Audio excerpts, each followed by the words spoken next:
Hello and thanks for joining me on another video in this continuing series on technical analysis of oil prices, the light crude oil futures prices as traded over on Simple FX.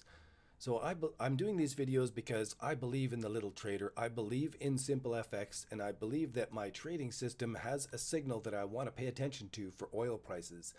So I'm starting off with a very small trading account here. I have $20.73 worth of equity in my Simple FX account, and I am showing how to trade oil prices with such a small account. So I have $3.20 of free margin right now, and this trade is down $1.53 in profit with these two sell signals here. So I'm going to go through the charts and I'm going to talk about why I'm still keeping these sell signals open at a loss as the price is moving up against me.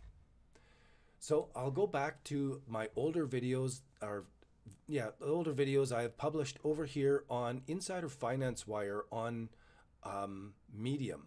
There's a 1.8 people following this, and if you would like to see different videos on any of the commodities or stocks, let me know and I'll do a video and I'll put an article up about that. So I'm going to start off with the weekly relative strength index. I've got this series of indicators that I use for all of them, for all the trades I do, and I have this trading pattern that I trade for trends. That's what I do. So that's what my videos are about. As I go into the weekly, I'm looking for any kind of pattern in the MACD that are the RSI that is familiar to me. And I'm pretty certain I would have talked about this pattern reaching high levels of RSI. Not really extreme yet, but high enough that it's got a straight line and a break of that straight line that matches price at important technical support and resistance levels. So those things combine together to give me the idea to look for a 1, 2, 3 top formation here. And if oil prices break down below that, then it's confirming for me that my signal. And we'll see how that goes. So I'll just map it out and then I'll come back in a couple weeks and I'll map it out again. So if I go into the weekly MACD indicator, I see that we're easing off. When I go into the bottom indicator here, we see these histograms are easing off, bright green until lighter green, the colors I have it set up for, just to show me that the histograms are getting shorter, which means that the momentum here is lagging. It's getting soft. So then I can go back to the price itself and I can go into different time frames to see that the daily has already crossed bearish. Double top, bearish break on the daily. That makes me bearish, unless we can see something building up from the smaller time frames. So I'm looking back and forth, and what I'm seeing is a bearish divergence across this double top, which to me is more weakness and more confirmation that if we're breaking down below this old gap from before, right, if we're starting to get into this price level, it's really confirming. And there's a double confirmation for me there where I'll be wanting to add on to the signals that I have here now. So if prices start to break down below these levels, that's where I'll be adding on to the shorts that I already have. Until then, there's nothing for me to do except to take my loss if it keeps hovering. That would be the wiser thing to do. Now, I want to go into the Ichimoku Cloud because this will tell me things about the trend that the other indicators won't. The weekly is wide apart, telling me that we're either going to go sideways or that's as much as we're going to go up. That's it. So I don't know the future, of course. Oh, that's the daily. That was not fair. That was the wrong time frame. I'm supposed to start off with a weekly. So here the weekly is up underneath the main cloud.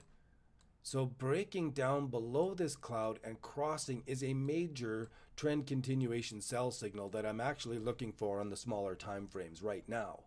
So let's go into the smaller time frames from the weekly and get correct on this.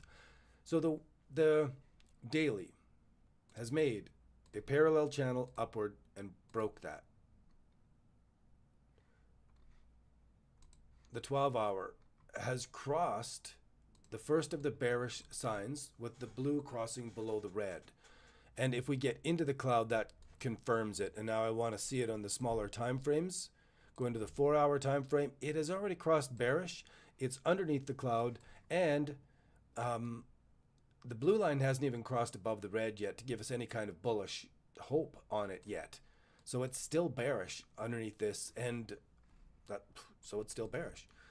Going to the hourly, and what I was looking for here now is, okay, this is wide apart, saying that's as high up as we're going to go. We'll go sideways from here underneath this support and resistance. And that's the straight line that we're looking for in the other indicators.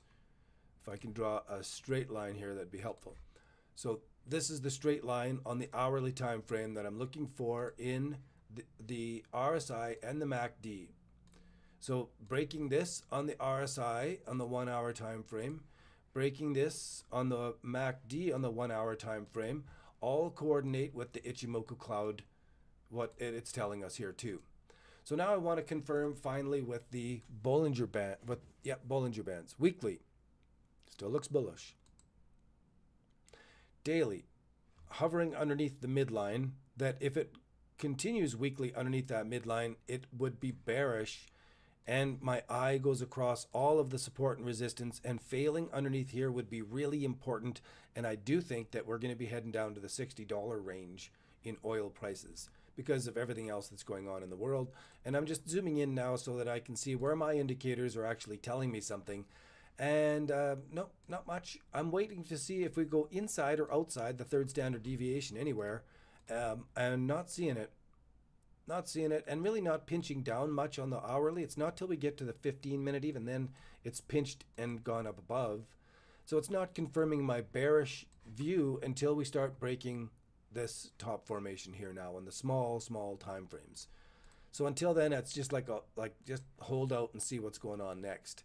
The last indicator I'll look at here is the Bollinger Bands with color coding put onto it. That's really important, because this color coding, when it gets bright green or bright red, those are the extremes. That's it. So on the 12-hour time frame, it's really important. I don't see it where we are, top or bottom, but it's not important until we get into the smaller time frames. The 4-hour, it's actually got quite a bit of support underneath this. All of these blue bands here are support structures that I'll have for my bearish view to fruition, come to fruition. We got to break through all of this stuff to get through to my bearish view. So to see this on the smaller time frames is important for me to wise up with. And in the hourly time frame, we did get my bright green extreme down here on this 1, 2, 3 bottom, breaking this trend line. So I'll have to let go of my short if they continue on, or I'm bearish, but this is taking some of my bearish steam out, not supporting my bearishness. I was expecting more red up along these tops as we were coming up. Red, red, red, and I thought it would be more extreme red right here. So I'll sit with my short. I'll update what goes on over time. I do think it's coming down. I think the stock market's coming down, and everything is going to be softening off, and that's why I'm looking to go short on oil prices right where we are when I look at the longer term prices and the support and resistance.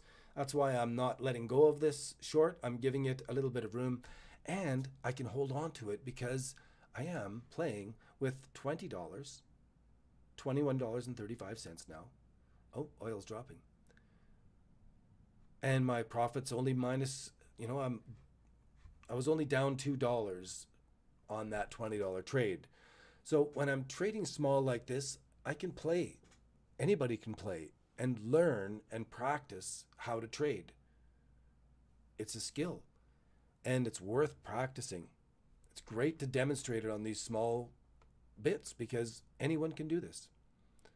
Anyway, I'll sign off here, and I will recommend that you click on some links down below the video, because I'll show you how I'm making money with this from nothing, and you can do the same thing even if you have nothing but an internet connection and your voice. Cheers. Trade safe now and keep those losses small.